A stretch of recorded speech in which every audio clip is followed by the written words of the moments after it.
Okay. Well, hello everybody. My name is Mike Rosario. I'm actually not in the CEMB officially. I'm actually a professor at Westchester University. And so I was invited today to give you a sort of like rundown in terms of like what is biomechanics, what specifically is mechanobiology. I've done this a few summers in the past, and I've really focused a lot on some of the basic sort of engineering concepts and how that applies to the biology in the past, and I've really extended that to really give you some idea of how all of this kind of fits together, because I guarantee it, there's still some people who go biomechanics and mechanobiology. Where's the difference? How do I define this, right? And so I figured to start, the way that I sort of think of myself and my work, and to kind of explain to you why I'm here today, is to kind of think of my background as a researcher, as a teacher, and as performing service. That's just how I've always thought of my professional work. And again, I'm just showing this to very quickly introduce myself to you and to kind of convince you why I'm here today. So first of all, we have 3 objectives that I do want to cover today, right? Maybe we'll just do one by one. I do want to just start off very simply with just biology and engineering, and using that to kind of define biomechanics, what it is, what we can get from it, how they play off of each other, and just have a nice introduction of how these two seemingly disparate fields really are entangled with each other, at least in my head. Then I want to dive into that and pick that apart a little bit and talk a little bit about some conceptual like foundations that we need to know to understand some of this work. Again, I can't really cover everything there is to know about preparing you for mechanobiology, but I do think in the papers that you're going to come across and the people that you're going to meet over the next couple of weeks, having a good idea of stress, strain, modulus of elasticity, these terms, if you don't know them, really should be kind of building blocks that you can use in the next couple of weeks. And then finally, I do want to just pull some examples of mechanobiology and actually use this to really define mechanobiology as mechanics meeting cellular behavior. Because I do think that's what's very unique about mechanobiology, and that's something that I found is really unique about this center and the experiences that you're going to be having, again, over the next couple of weeks. But I do want to start off again with who I am. If you don't know who I am, which you don't, I'm a professor at Westchester University. I mainly teach general bio and human anatomy and physiology. So I get a lot of first years, a lot of second years, a lot of non-majors. I am very much in the biology department and am a biology professor. I like to think of myself as someone who is a biologist who learned the engineering along the way. That's sort of like where I'm coming from. This is just sort of, my office. In the fall, I'm going to have 700 students, and I don't know how I'm going to deal with all those emails. But I'm in this room for 3 hours, giving 1-hour lectures 3 times over. It's a lot. Oh, and in fact, I was teaching this morning. I teach summer school. I teach A&P right now, and I just took this behind-the-scenes picture I posted to my Instagram of some of my post-it notes. This is my last week of teaching summer school, so yay. I'm very happy about that. But in terms of like how this kind of relates to why I'm here today and why I feel really blessed to have this opportunity to introduce mechanobiology to you, is that I like to try to figure out how do we learn really complex ideas and make them relatable while still maintaining rigor. That's just sort of where my brain is and what I like to do. And I figured, as an introductory, if this is your first introduction to mechanobiology, I would like to think that's kind of someone who you want to have to give that introduction. So that's where I'm coming from, trying to pull apart all of these different things and try to make it relatable for you all. Okay, moving on to my research. I label myself as a computational comparative biomechanist. It's a lot to say there, and only a little tiny bit of it actually says bio. But I do a lot of comparative biomechanics, which is I look at the physics and engineering and of animals and locomotion and try to understand functionally how animals work. In my PhD, I work a lot with mantis shrimps, and so if you don't know what mantis shrimps are, they're tiny little crustaceans. They're able to accelerate their arms, their appendages through the water so quickly that they instantaneously evaporate the water on contact, And then when those water bubbles basically implode back in, they form these cavitation bubbles and they release heat, light, sound. It's just an incredibly energetic motion that we know animals do, and we have no idea how animals do it. And so a lot of what I have tried to do in my research is actually apply engineering techniques to kind of understand, well, how would an engineer design something like this, and can I use that to backtrack, maybe a better understanding of how nature does it. It turns out to make a system that stores this much energy, you need pounds of steel, whereas they have, grams of exoskeleton that you can just peel off if you really wanted to. And so it's a very interesting question in terms of like how this all kind of goes together. And just to further, again, sort of my background, applying engineering techniques to understand biology, this is what I did in my PhD. I took the mantis shrimp appendage, which has the spring somewhere in there. I compressed it and I measured how much force it took. And then I even applied some computational techniques to a 3D model, 3D scanned it, and was able to pinpoint or at least simulate where we have high stress, high strain, high elastic energy storage. But again, these are the kinds of techniques that you would use if you are designing a safe car, right? These are things that are used every day in engineering, and sort of where I'm coming from is applying, again, these techniques to address biological questions, which is my unique area that I think I'm coming from.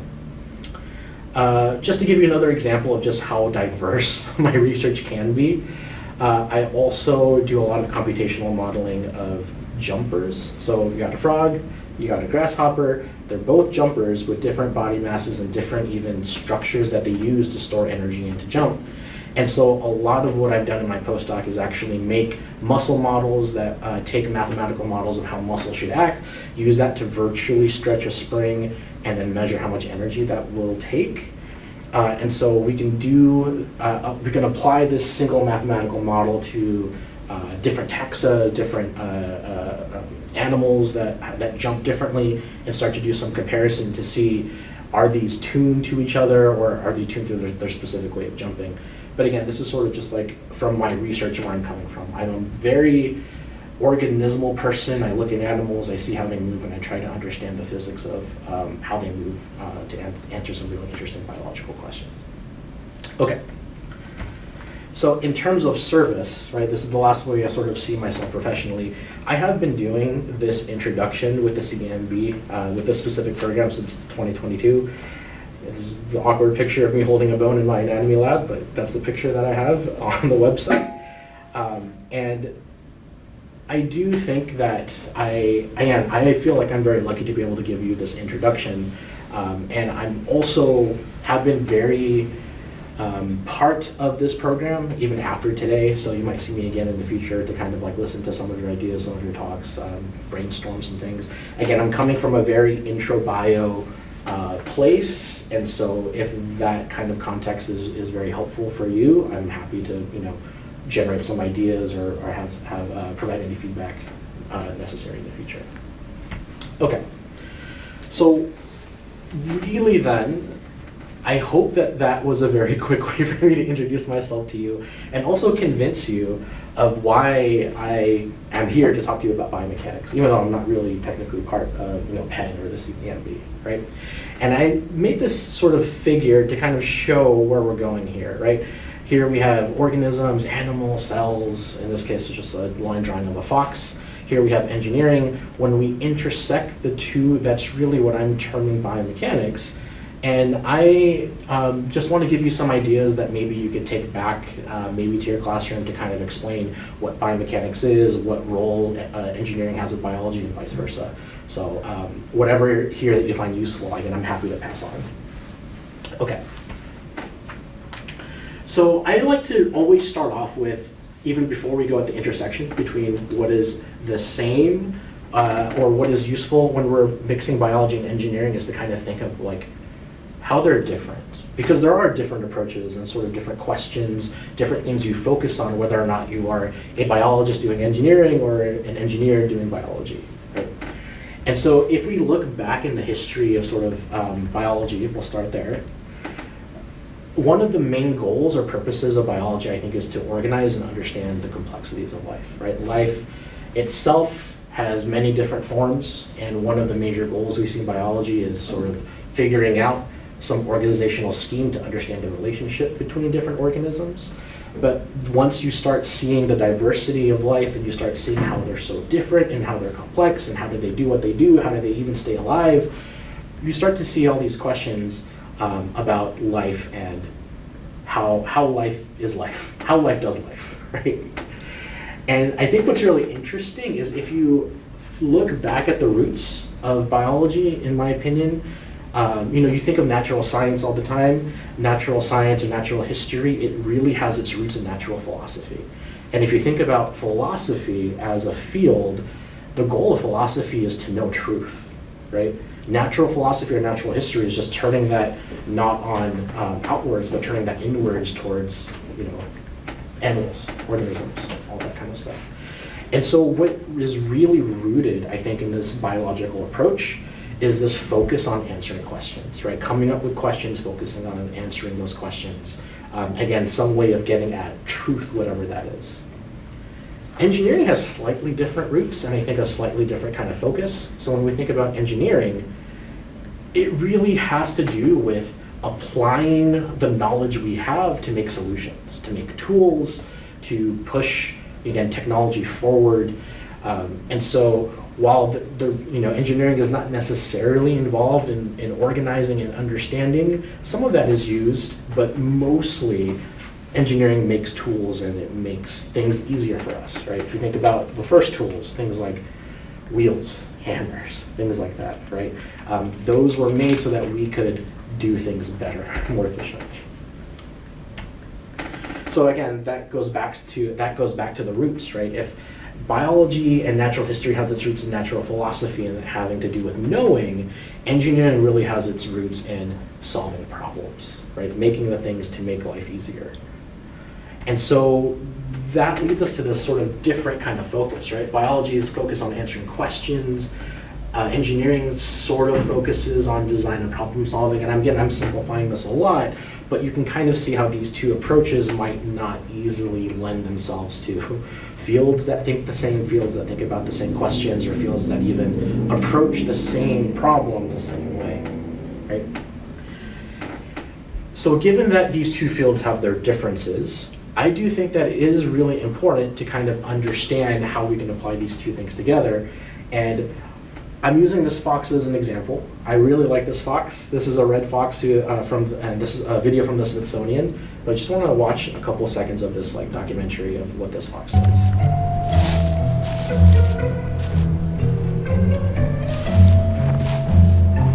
But stalking doesn't work in the snow.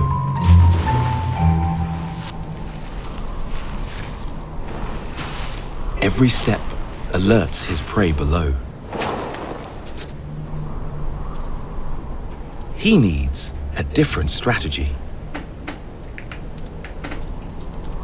It's said red foxes have such acute hearing, they can hear a mouse from 30 meters away.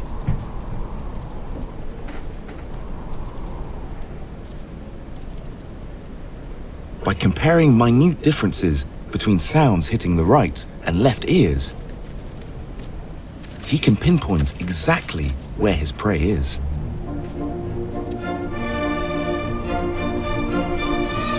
And then he leaps.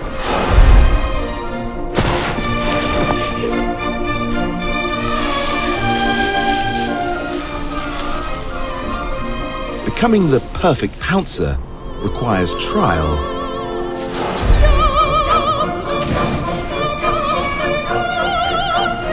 and error.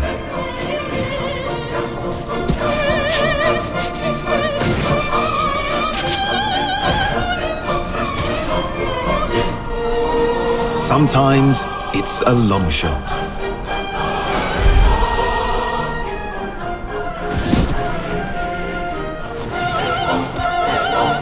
But when they get it right, the fantastic fox can catch a mouse beneath 1 meter of snow.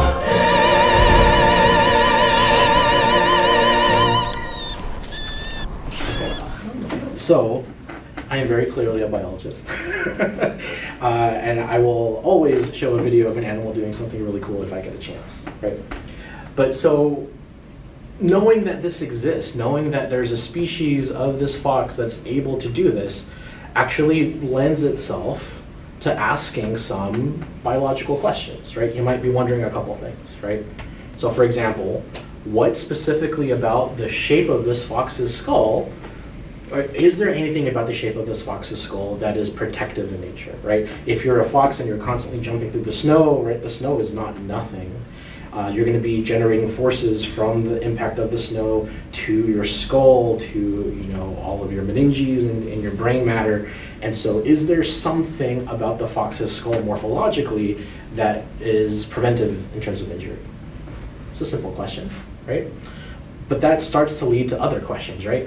Is there something about the fox's skull that maybe isn't about protection, but more about penetration when you're diving in, right? You can maybe kind of assume that the amount of taper that a fox has in its skull allows it to kind of use its gravitational potential energy to dive farther down. And so maybe what aspects of the skull enhance that, right? And as you start thinking about this more and more, you're like, okay, so we don't only have foxes, right? Do we have other organisms that are related, that are very similar, that look like foxes? Do they also do this jump? Do they not do this jump? What do foxes who don't live in snow, what do they do? Do they still have those morphological features? So you can start to see all these interesting biological questions in terms of what is the truth of this organism kind of come about. And then eventually that leads you to this overarching thing of like, okay, if I really want to know maybe how this came about, maybe I need to take an evolutionary history, look at this from an evolutionary perspective and see what's closely related, what's not closely related. Do they have these shapes? Do they not have these shapes? So on and so forth. So again, all of these are very, in my opinion, in the biology camp of trying to understand how animals, how organisms do what they want to do. The thing is, without engineering techniques, it's very hard to make testable hypotheses to answer these questions or address these questions.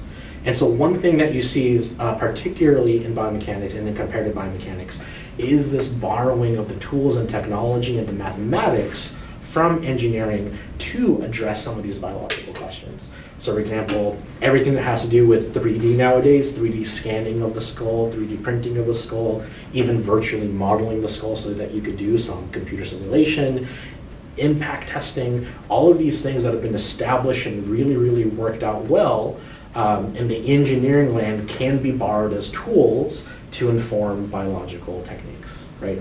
And this isn't just like a hypothetical. Here I'm just pulling a screenshot of an abstract.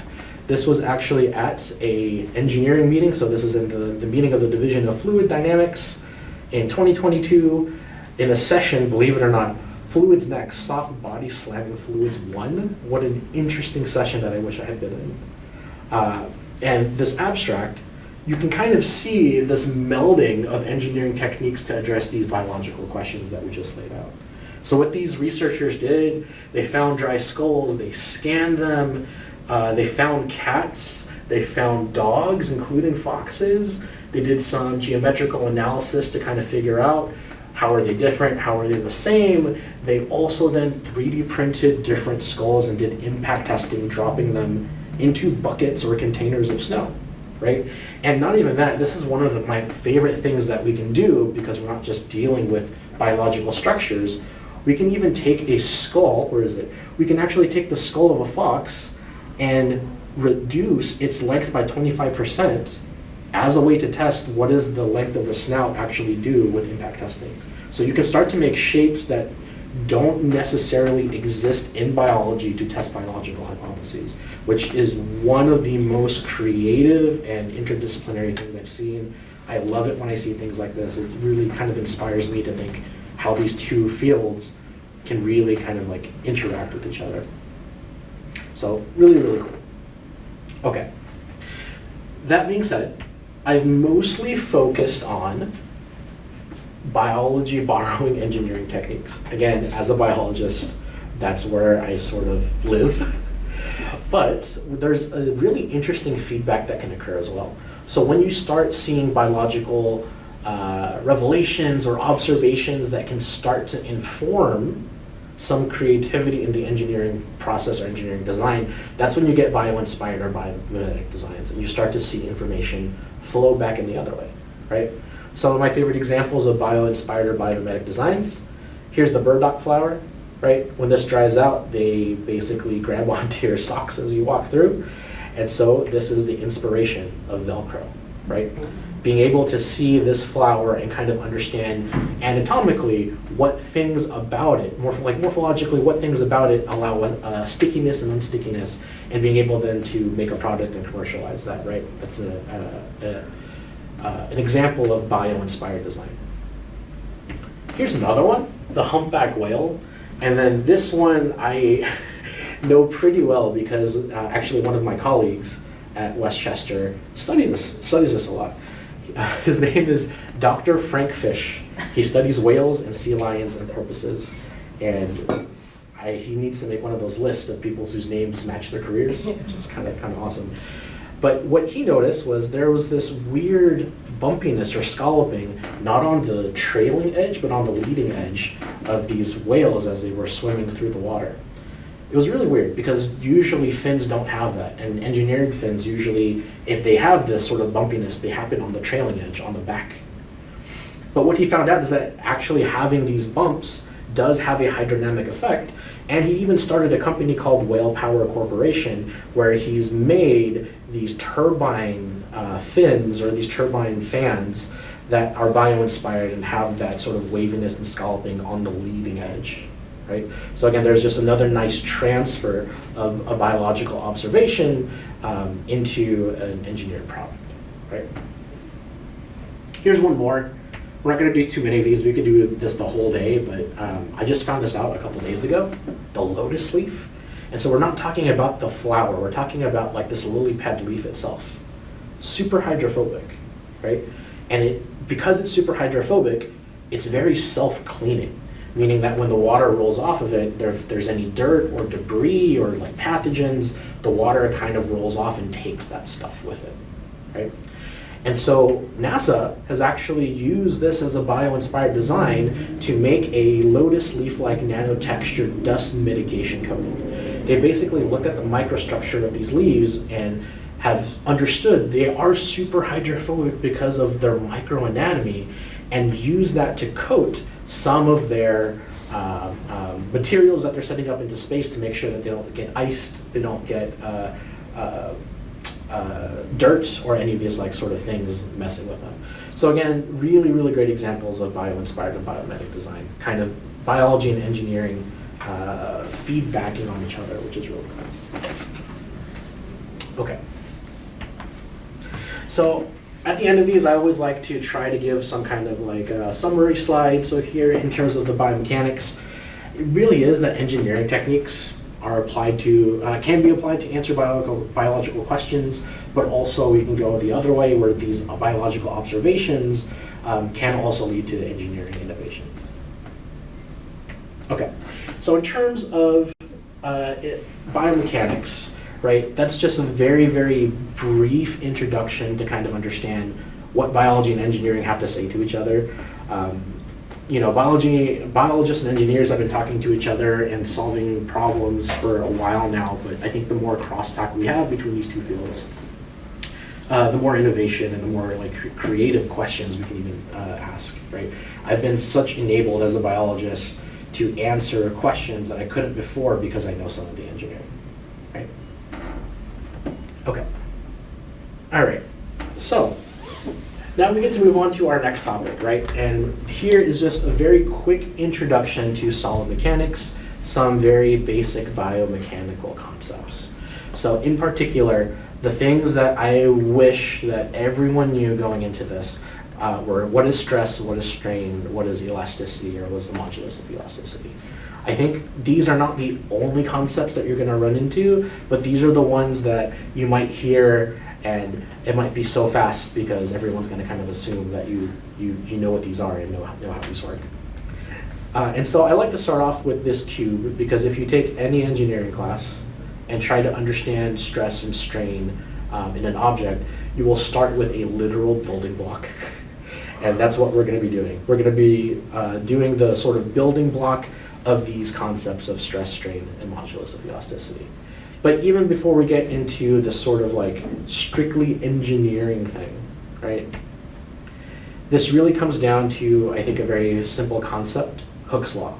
So this is sort of basic physics, right? In this case, we're saying as tension, thus extension. So as we tense something, it's going to extend. As we stretch something, it's going to resist with some force, or as we compress something, it'll also resist with some force, right?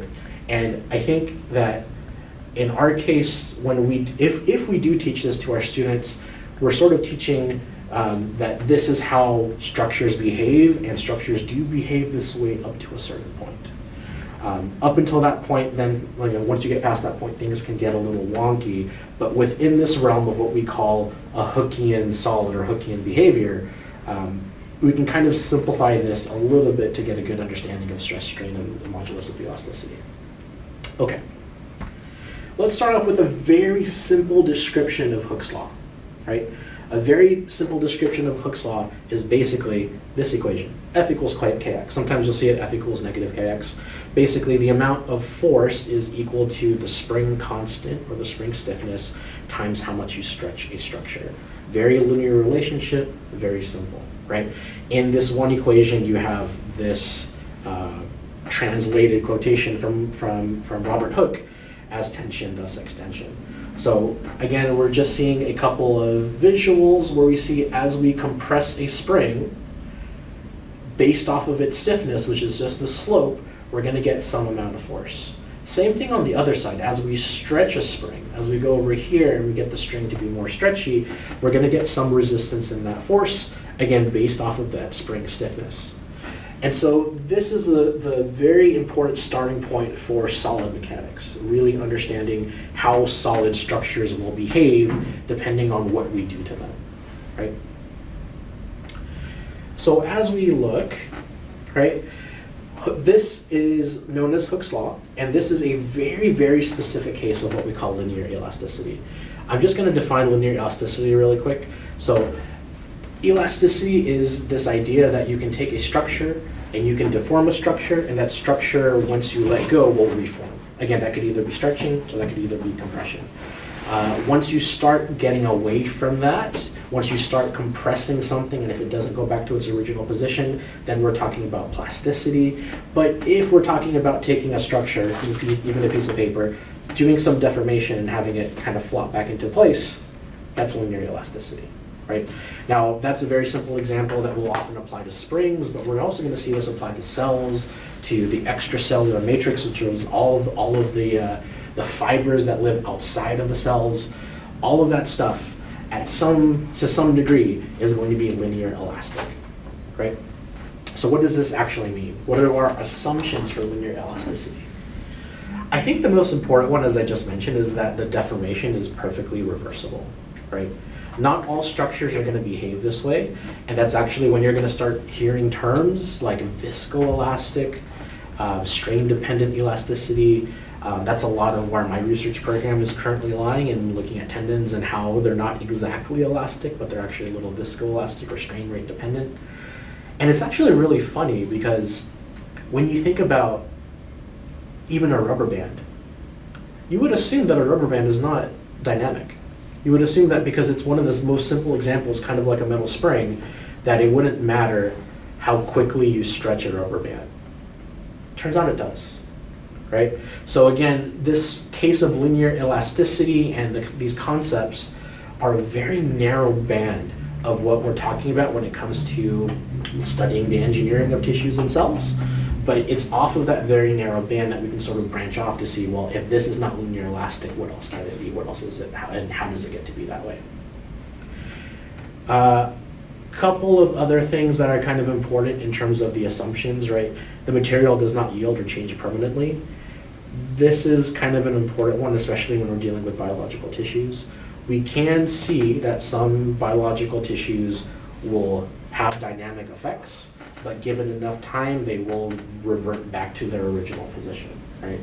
Favorite example, just as someone who teaches anatomy and physiology, intervertebral discs, right? Anybody know about intervertebral discs? Anybody hear this it kind of sounds like an urban legend, even though it's true, that you're a little bit taller when you wake up than when you fall asleep. So a lot of that height that you're losing throughout the day is actually from an intervertebral disc, which is just this squishy piece of fibrocartilage sitting in between your vertebrae. And as you're standing up, or sitting down, as gravity is pulling on your body weight, you're basically squishing the intervertebral discs. And because they have some water content, they're actually squishing some water out. And that's where you lose some of that water content and some of that height. But when you go to sleep, you're probably going to be horizontal. That gives a chance for your material to recover back to its original height. So that's why you get a little bit taller in the morning. So the material does not yield or change permanently is something that is very important for linear elasticity. It doesn't mean that it has to behave like this very simple line, but something that changes permanently is like if you took a soda can and crushed it, right? Very, very hard to retain that back into its original shape. And so when we're talking about these theories about stress and strain, we can have things that vary from what this simple line is, but it's not going to be permanently unchangeable, or we can always retain back what we started with. Okay. So here is our line for linear elasticity. Very simple. I've sort of hid most of it over here, but we can see that if we stretch a material, it's going to take some stress or some force, and it's going to come back down that same line. This is the very narrow band that I was mentioning in terms of linear elasticity that we're going to be using to understand stress, strain, and Young's modulus. But you need to understand this very narrow band to kind of understand what else could potentially happen to this material. If you keep stretching the material, it could potentially start to not behave like a Hookean solid anymore. In this case, you might start to get some yield, you might start to get some strain hardening, and then some other things that happen where you can finally get fracture and not being able to go back to its original position. But within this, again, very narrow band is linear elasticity, which we're focusing on as a starting point. All right. So based off of Hooke's law, right, we just know that it's a description of solid deformation and internal forces. If you stretch something, it's going to resist with some force. If you compress something, it's also going to resist with some force, right? And this is a basic idea that we're going to apply to really understand a couple of other foundational things in Hooke's law, right? Other things, many objects, including biological materials, are Hookean to some extent. Even if you start to see some highly specific material, you can limit this range where it will behave Hookean, even if it quickly becomes non-Hookean. But every biological material to some extent will obey this. Okay. All right. So then that leads us to something that I kind of skipped over fairly quickly, right? I kind of said stress is force and strain is stretch, right? And this to me was one of the hardest things to kind of understand, again, coming from biology, because I don't remember the joke now, but it's something about how like biologists have very specific names for the most general things ever, and then engineers have the most general names for the most specific things ever. And again, stress and strain can get kind of confused if you're not using this terminology or thinking about this on a daily basis. And even like, why do we even need stress and strain? Why can't we just be good with displacement and force, the good old Hooke's law stuff, right? Why do we actually need to think about stress and strain? And so, I gave you this graph. Look exactly the same, right? I've actually pulled this from the sustained release of amnion-divided cellular cytokine solution facilitates Achilles tendon healing in rats, right? And this figure is an introductory figure in this paper, kind of showing the different things that can be measured. And I love this figure because at first glance, they look exactly the same. And actually, they should look pretty similar because force and displacement are very similar and very related to stress and strain, right? So the whole point of the next couple of slides is to really define what stress and strain are and why we actually need this, or when we actually need this, versus just easy to understand Hooke's law, force versus displacement, spring constant stuff. Okay, so I found a couple of images. Here we can see large springs and small springs, right?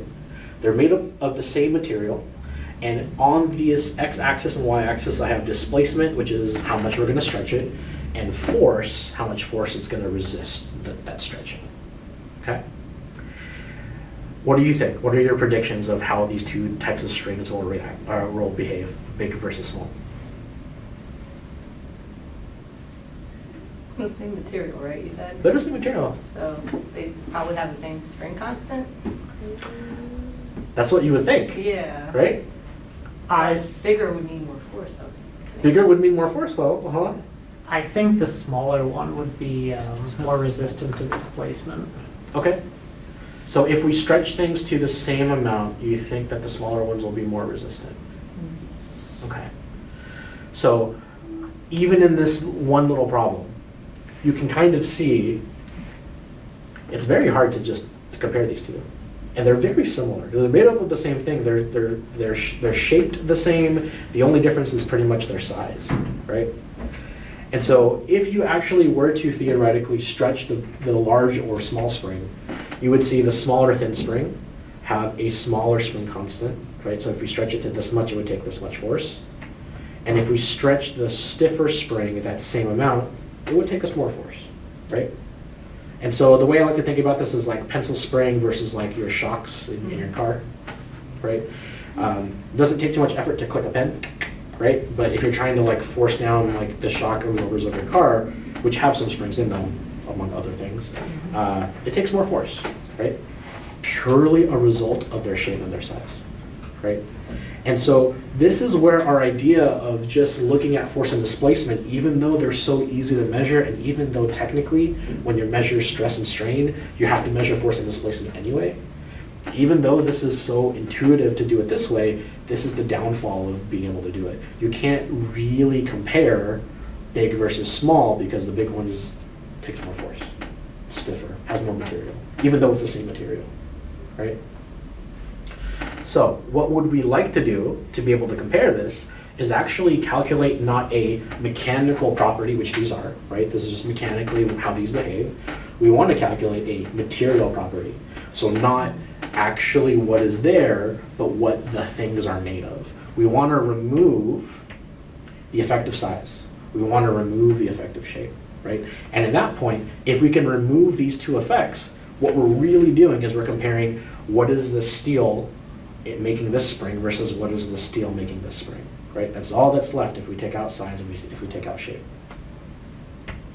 So in order to do that, we need to convert to stress and strain. Force and displacement are mechanical properties, stress and strain are material properties, if you want to think about it that way. And so when we're dealing with stress and strain, we're really looking at what is the thing that makes up the big spring? What is the thing that makes up the small spring? Okay? So stress here is oftentimes related as sigma. This is related to force, and in fact, all of these are the same as force and displacement. They're just scaled differently to remove the effective size and remove the effective shape. So to get stress, it's a normalized force measure, and it's your force divided by your cross-sectional area, right? That is enough to kind of say, well, maybe this is feeling 1,000 newtons of force, and maybe this is feeling 5 newtons of force, but if we divide it by the cross-sectional area, those forces become more comparable, right? We're just scaling those numbers down so that we can make this comparison, okay? So that's your stress, it's your force divided by your cross-sectional area. In biological cells and tissues and stuff, these can range from kilopascals if you're talking about soft tissue like your kidneys, megapascals, or like gigapascals if you're talking about like bones. But really, you know, a pascal is just a measure of force over area. We usually think about it as like pressure.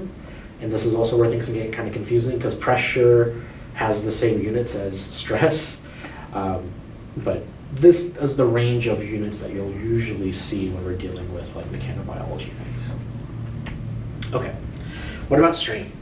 Strain is related to displacement. We're just gonna scale the displacement because it's not fair if we stretch a 100-foot spring an inch versus we stretch a 1-inch spring an inch. That's just not a fair comparison. So what we do is we actually use a calculation to figure out what is the relative change in length. And this might be a familiar equation you've seen in different contexts. Final length versus initial length divided by initial length. You're just trying to figure out how much have I stretched this spring in comparison to its original length, right? I stretched it 5% its length. I stretched it 10% its length. That's much more comparable to stretch a 100-foot spring 1% of its length, and then a 1-inch spring 1% of its length, right? That's how you get this sort of comparison, so that you're actually comparing apples to apples. Okay? The weird thing about this is because it's a percent, it's unitless, right? So the strain itself is going to have no units. And then finally, that brings us to this Young's modulus of elasticity, right? This is spring stiffness. Usually when we looked at spring stiffness, when we looked at Hooke's law and force and displacement, it was the slope of force and displacement. It was K, and it was called the spring constant, right? In this case, Young's modulus is just dividing stress over strain. Very similarly to dividing force over displacement. Same deal, but now we're using the material properties, and that gets us the Young's modulus of elasticity. I'm just gonna say that I'm using this term very specifically because that's what Young's modulus is. You might run into other moduli depending on whether or not you're doing a more fluid test, whether you're doing more rotation versus pulling or compressing. You might see other moduli come up. Young's modulus specifically is thinking about what we call tensile or compressive stress and strain, squishing and pulling.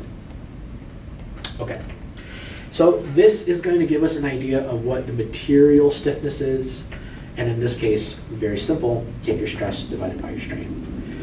Now, this was another very confusing part for me, and oftentimes, if I'm looking at numbers and I'm looking at units, and I'm trying to figure out what number does this, like what's happening with this number, I got really confused because the Young's modulus of elasticity has units also of kilopascals, megapascals, or gigapascals.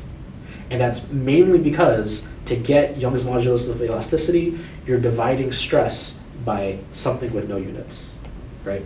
And so stress and Young's modulus have the same units, they say very different things. So that's just one thing to be aware of, and one thing that's caught me off guard multiple times. Okay. How we doing? Okay. So here is our basic equation, right? Our F equals Kx, our Hooke's law, becomes stress is equal to Young's modulus of elasticity times strain. Again, I didn't mention this, but strain is usually displayed as epsilon. Young's modulus of elasticity is usually a capital E, and then stress is sigma. Very much related to this, it's just we're scaling our stress, we're scaling our strain in order to get a measure that we can use to actually do some comparisons. All right. So let's revisit this, right? Here are mechanical properties. We took big springs, we took small springs, we stretched them to the same distance, which again is an unfair comparison because a thin spring or the small spring is stretching way more in comparison than the big spring is. And these are our mechanical measures. If we convert this instead to stress and strain, these two lines sit right on top of each other.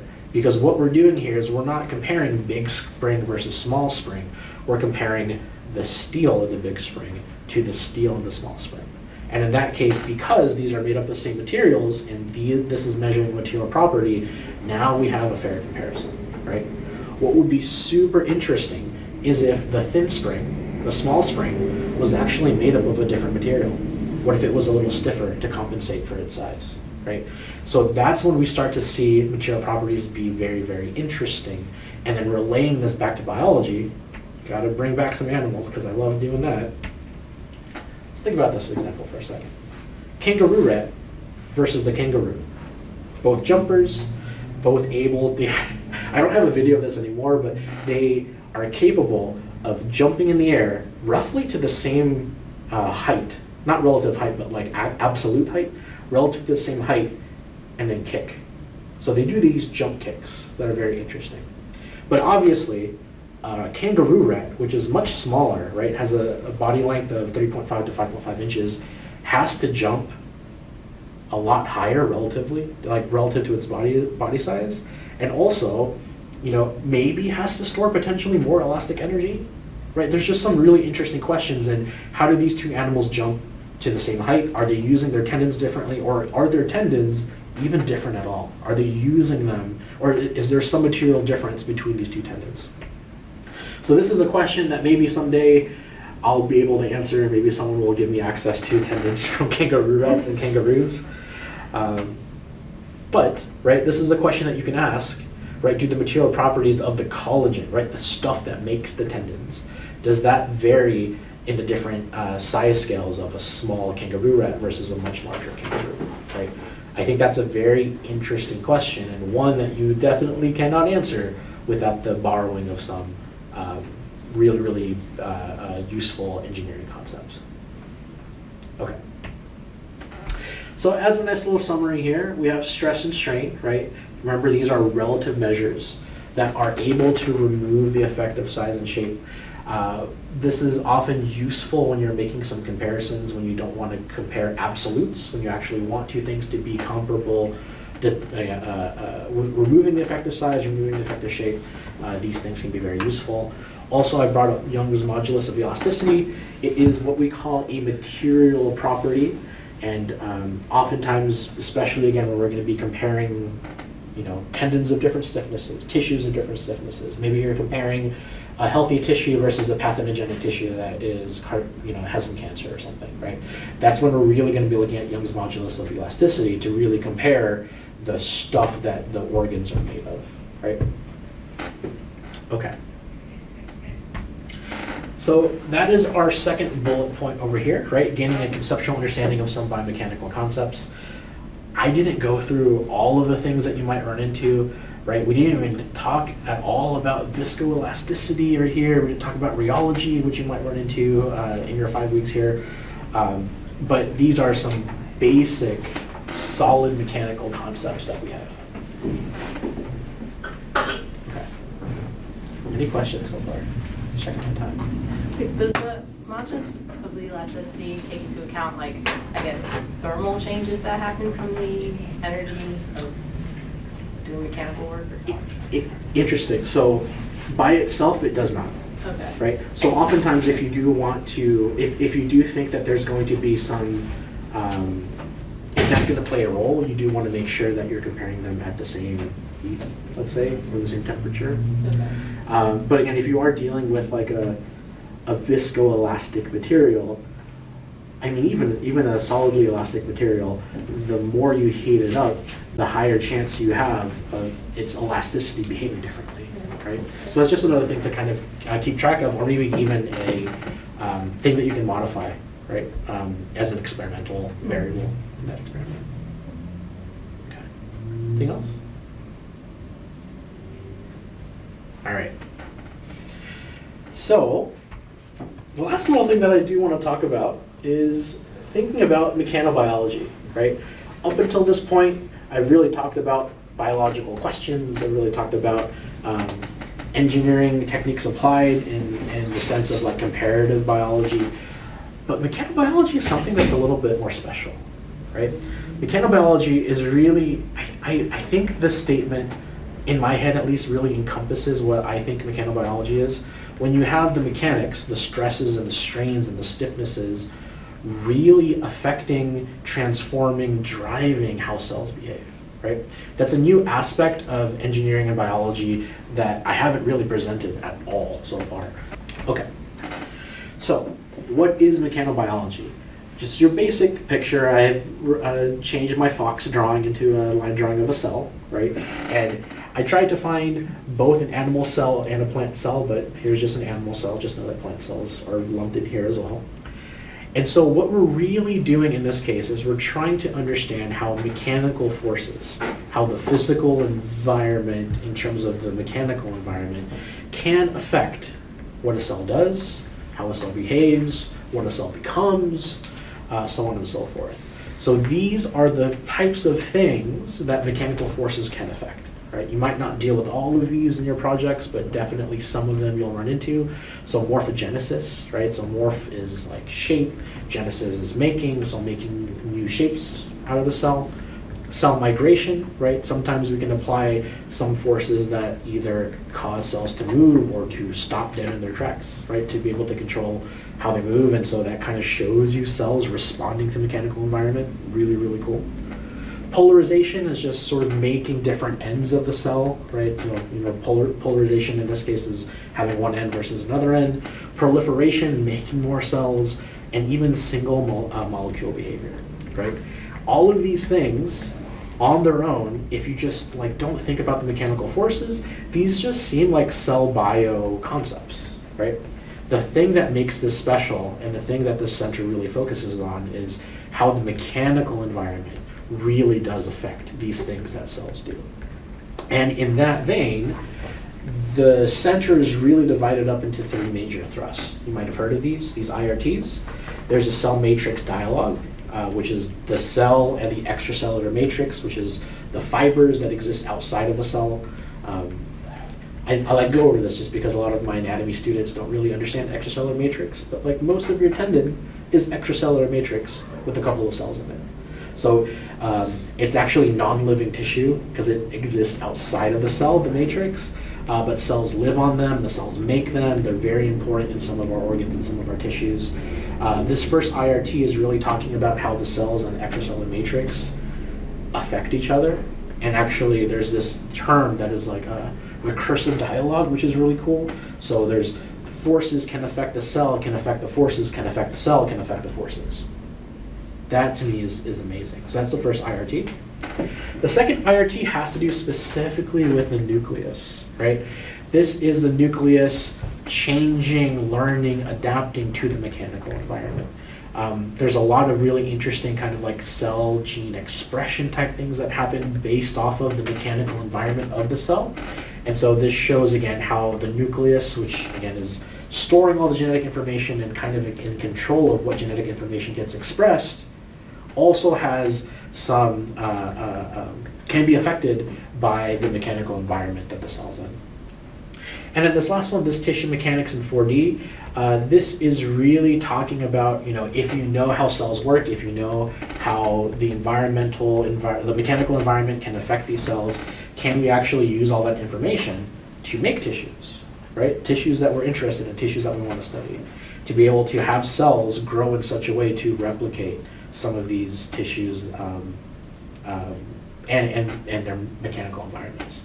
So I can't go through each and every single one of these in every single paper. I actually looked at the CEMB website and there's just hundreds of citations. But I do want to go through at least one paper in each of these categories to kind of cement these ideas of what this center is about. So the first one we'll talk about is the cell matrix dialogue. And again, the most important thing for me that I see here, the thing that excites me the most, recursive dialogue. How do cells talk to the extracellular matrix, to talk to the cells, to talk to the extracellular matrix, so on and so forth. And I pulled one study that I want to share with you today, right? So this is a study that's actually out of the CEMB. There's one figure that I'm going to break down for you, but here's a cell, right? There's a nucleus of the cell. Here are the outer edges of the cell, and this cell is living on top of the extracellular matrix. One very important thing is that the extracellular matrix can vary in its stiffness depending on how healthy it is, what specific tissue we're looking at, but there is variability in how this matrix behaves in terms of its, Young's modulus of elasticity. We can use that term now. So what this paper did is actually wanted to investigate the role of one of these components in the intermediate filament, this vimentin. We'll focus on that today. And really, using a mathematical model, trying to understand, well, how is this cell and how is the vimentin in this cell going to function based off of what the matrix does, right? This is a purely mathematical model that has been validated by some experiments. But the really cool thing about this is because all of our understanding of how these things go together are in this mathematical model, we can do certain things like mathematically make this matrix stiffer, or mathematically make this matrix not as stiff, and then see what role the menton does, right? This intermediate, this component of the intermediate filament. Is the use of that resistor symbol intentional? Ah, this right here? Yeah. I don't think so. Okay. Yes. Although I can see how, yeah, this just basically just looks like a circuit diagram. Yeah. Just to kind of break down these components really quick. The menton is part of an intermediate filament that we're trying to understand what it does. So that's the main thing that we're looking at. Myosin and actin, right? These are your myofilaments that you have in cells. They're the most important part, in my opinion, for driving muscle contraction, muscle activity. A microtubule is a much larger structure that's there for structure and is there to basically give something to, you know, just gives a little bit of heft to this phospholipid thing that we call the cell. And again, the role of this mathematical model is trying to figure out, what does this thing do? What is the role of a menton, right? So, first scenario, right? Mathematically, the researchers were able to increase the stiffness of the matrix, which actually makes it so that the actin and myosin have really high contractility, right? In this case, a stiffer matrix means that the myosin and actin, they have things to grab onto and they can really do this shortening, right? When that happens, if you look at the role, mathematically and also morphologically, of these blue fibers, this menton, we see that they kind of wrap themselves around the microtubules and actually allow these microtubules to be reinforced by these vimentin structures, right? So that on itself is pretty cool. We can kind of see it wraps around, it's reinforcing these microtubules. That's what you want when you're sort of having myosin and actin doing these forces, because that's going to compress the matrix and you want this cell to be able to resist that compression, right? I think the coolest thing about this though is what happens when you flip the switch. What if you mathematically make this matrix not stiff? What if you make it have a low stiffness? It's a completely different environmental, mechanical environment, right? When you have a not stiff matrix, what ends up happening is the actomyosin contractility is really low, right? There's just nothing for it to grab onto. And so the environment that this cell is going to be facing is not one where you need to resist compression. It's one where if the actin and myosin actually does need to contract, you want to transmit as much of that force as possible. And these blue fibers, the vimentin, actually act to transmit any of the force that the actin and myosin are actually generating. So again, this is a really, really interesting system in which this fiber, right, or I guess these components are actually behaving differently depending on the extracellular matrix. And it's really not taking that much information or that much change to do this. It's just the way that they're put together, the way that they behave, the way that the forces are transmitted through them make the vimentin behave differently depending on what's going on with the matrix. So really, really cool example of some feedback between the matrix and the cell with arguably not that much intelligence. It's really cool. Okay. What about this one? IRT2, right? The nucleus and mechanical memory. So for this, I decided not to pick a single paper, but instead there was this very interesting review paper that I want to kind of go over with you, this figure to kind of show what's going on. But just to give you some context, here's the surface of the cell. Here we have the extracellular matrix, so all the fibers that are outside the cell. It's all non-living things that are very good at transmitting force and all that. And what we have here is the nucleus. Nucleus very much in charge of whether or not the DNA, the chromosomes are condensed or decondensed. And this is very important because condensed DNA cannot be expressed, right? You can control the expression of certain parts of DNA based off of what's condensed and what's uncondensed or decondensed. So even if we have genetic code to do something, we can't really express it unless things are decondensed, right? This is sometimes referred to as epigenetics. So again, genetics, because we're talking about genes, epi means on top. So this is sort of like top-down control over gene expression. Okay? So epigenetics itself, I think that's a really cool topic. It's really interesting. The thing that makes this related to IRT2 is not just epigenetics, but it's what controls the epigenetics. If you look really closely, here's the extracellular matrix capable of resisting force, being stretched, part of our tendons, part of the stuff that the cells are attached to. That's directly connected to this protein integrin, which is directly connected to microtubules and microfilaments, which is directly connected to this link complex, which is directly in control of condensation and decondensation. So this forms a non-disrupted chain from mechanical forces outside the cell all the way to gene expression in the nucleus. Yeah, Max? So every time it hits like a wall, right? What is the transference? Like how is it breaking through the wall, and what is the mechanism that's using it? For example, if it's going from the integrin on the outside, and then it's going to the microtubules in there, what is the connector between the two? Right over here. Yeah. So weirdly enough, right, if you look at the integrin, right, this is just a protein that is embedded in the cell plasma membrane. Uh-huh. And you actually have other proteins that are connecting to these microtubules and to this actin as well. And so the actual connection between themselves, it can be kind of weak, because if you think about it, they're just embedded proteins, right? They're proteins that are just sitting in the middle of the phospholipid bilayer. But there's nothing trapping them. There's no pressure. In theory, there shouldn't be any pressure applying. They should be able to move. In theory, around. Around. Okay. Yes. As far as I know, right? Again, I am a biologist that studies how rabbits jump, but to my understanding, that's how things work. Is this related to the whole CRISPR thing? How they can try to express certain genes or make them turn them off? Maybe. So the only thing about CRISPR is that for CRISPR to work functionally, it doesn't necessarily depend on the mechanical environment, right?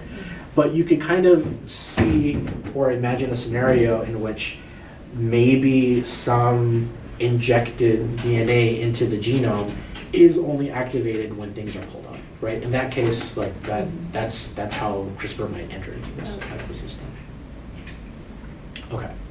So again, this is just a review paper that just shows one example of how this works. A lot of the work that's going into this IRT2, as far as I can tell, is a lot of visualization and a lot of understanding how this is being controlled, with the understanding that the mechanical environment also will play a role in controlling those things. But I do think that this is kind of an interesting way to think about how the mechanical environment can directly affect what the cell does, how the cell behaves. All right, so we're left with here the last one, right? And this is IRT3, tissue mechanics in 4D. And so the biggest thing that I've pulled away from this IRT is really trying to understand organs on chips. Right, that's sort of the big thing that I think is coming out of the CEMB currently, or maybe not the only thing in this IRT. But here you can see the circulatory system being replicated somewhat on a chip. Here's reproductive system, the lung, so on and so forth, right? And so the only way that you can do this successfully or in a way that is helpful is to really understand how cells form the tissues that make up these organs. Right? To have any chance of being successful in making a heart on a chip, for example, you need to understand how the cells are going to interact with each other. What do you need to do to affect how the cells express their shape or their proteins or whatnot onto this chip, and that's where a lot of the research I think is coming from this third IRT. So here's a review article that I just wanted to pull. It has a very, very on the point, on the nose type of title, right? Mechanical stimulation, a crucial element of organ on chip models, right? Because you could theoretically make organs on chips without considering their mechanical environment, without considering their mechanical stimulation. I'd argue that if you do that, you're not necessarily replicating this organ on this chip as well as if you did include any of this mechanical stimulation, because these cells and these tissues are going to be dealing with fluid sheared stress, they're going to be dealing with hydrostatic pressure, they're going to be dealing with compression, they're going to be dealing with all these mechanical forces that have the potential to change how these cells behave, right? And so This review article is just showing you a couple of ways that you could potentially simulate some of these mechanical environments, right? Having a microfluidic channel allows you to maybe simulate fluid shear stress if that's important in the tissue that you're trying to develop.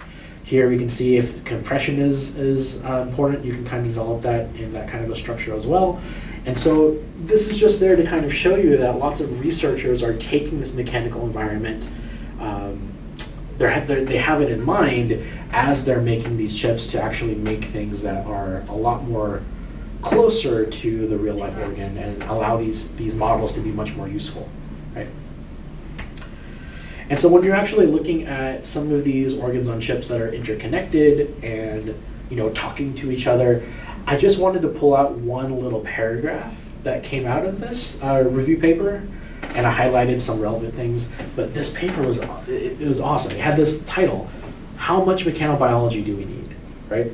And so we can kind of see that these authors argue that there's a crucial role of biomechanics in replicating in vivo behavior and dictating drug response. So if we're going to be using these to study pathology, it might be useful to understand and replicate the biomechanics that these tissues might be feeling, not just sitting on the chip.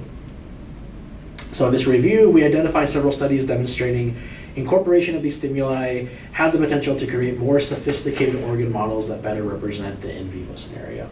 So again, this is something that the center is sort of working on in terms of understanding how these cells can be put together and really understanding, again, the mechanical environment of these cells and how they develop. Okay, so again, I didn't have time to go through a whole bunch of studies, but I at least went through one of each in terms of these three IRTs. And so here's how I sort of think these go. Again, these are not complete in the questions, but this is, again, sort of what I pulled from this, right? In IRT1, how do the cells in the matrix really affect each other? How do they talk to each other? How do the mechanics affect nuclear gene expression for IRT2? And then for the third one, how can cells and their mechanical environments form tissues? Now, I think the most important thing for me as I was trying to understand this in my own head was to realize that these aren't like three separate missions. These are three things that are potentially overlapping and probably overlapping, because to really understand how a cell can make a tissue, you might want to understand how the cells in the matrix affect each other, right? To understand how cells change or modulate their gene expression, you might want to know as a tissue, how does it behave? And so a lot of interesting things are coming out of the center where all three of these things are kind of being addressed at multiple times by multiple people from multiple aspects to really get an understanding of how the mechanics of our bodies and how we use them really affect how the cells behave. Okay, so that was the third objective that I wanted to reach today, right? To showcase some examples of mechanobiology, right? And just to summarize, mechanics leads cellular behavior. And with that, that's pretty much all that I wanted to leave you with in terms of an introduction, right? I'll just leave the slide back up here just in case you want to write down my email and contact me or whatever. I'm very happy to answer any questions you have, share any of the slides or videos, or have any kind of discussion you want sort of offline. But yeah, thank you very much for your time, and I hope you have a great 5 weeks. If you have access to 3D printers, Dr. Frank Fish, he does a lot of 3D printing of whale fins and sea lion heads, and he does a lot of hydrodynamic testing. So I've helped him a lot with that. I'm sure that he would be happy to make some of those models available if you want to print those and do some testing with them. So we saw the fox because it was listening for the mice and it was like kind of tilting its head before it pounced. I have a cat who, like, she'll have a toy on the floor and she'll just like go sit there, and then I know she'll pounce because she starts rotating her head a couple times, and then she'll do the pounce, and I'm like, why does she do that? Is she trying to like analyze the best like attack pattern? Like, It's interesting. So part of it could be just potentially just like a stereotype stretch before you actually go. Right? Yeah, right for it. But like the interesting thing is, right, to be able to localize something by sound, and it's weird because I guess the toy is not making any sound. yeah, it's not. But to localize something by sound, our brains are analyzing the difference in milliseconds between hearing it in the left ear and hearing it in the right ear. So you could potentially imagine moving around if it were making a noise, or if your cat were listening to something, being able to better kind of pinpoint like, oh, that sound's coming from over here. Maybe she's trying to see if there's a sound coming from her. Right. But yeah, it's really funny. Maybe she's doing some like ultrasonic echolocation thing where she's like, you know, it's like bouncing Well, off the some room. cats are good at that. You know? Puppy noise, yeah.